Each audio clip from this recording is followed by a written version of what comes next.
ભાજપના પૂર્વ સાંસદ હરિભાઈ પટેલે જવાહરલાલ નહેરુને મુસ્લિમ પરિવારના ગણાવી છોડ્યા શબ્દપાણ. કોંગ્રેસનો પલટવાર, ભાજપના સાંસદને કહ્યા અજ્ઞાની.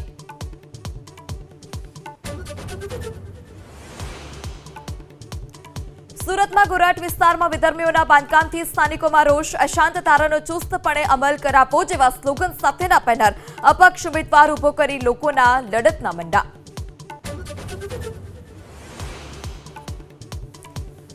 રાજ્યમાં આગ ઝરતી ગરમી વચ્ચે આજથી 3 દિવસ માવઠાનું સંકટ. આજે અમરેલી, ભાવનગર, નવસારી, વલસાડ, તાપી અને ડાંગમાં કમોસમી વરસાદની આગાહી.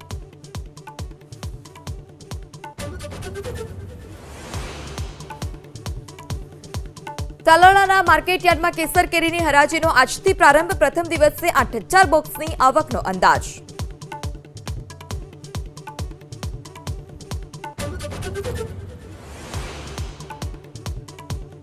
નવસારીના જૂના થાણાની એડ એજન્સીમાં તસ્કરે 60,000 રોકડા, 10 ગ્રામ ચાંદીની લૂંટ ચલાવી એસીનો આનંદ માણ્યો. સીસીટીવી ફૂટેજના આધારે પોલીસે તપાસ શરૂ કરી.